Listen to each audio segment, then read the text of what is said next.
வரும் பொடி நடையாக அமெரிக்காவை வலம் வருவோம். கடல் மேல் சிவப்பு கம்பளம் விரித்து ஐரோப்பாவில் குடிபுகுவோம். நம் காதலை கவி பாடவே செல்லியின் வைரனின் கல்லறை தோக்கத்தை கலைத்திடுவோம்.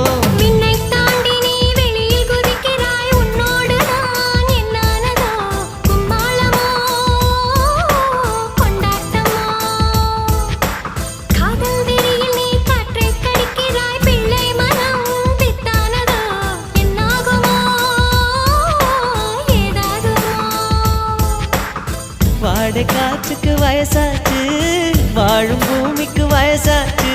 கோடி யுகம் போனால் என்ன, காதலுக்கு எப்போதும் வயசு.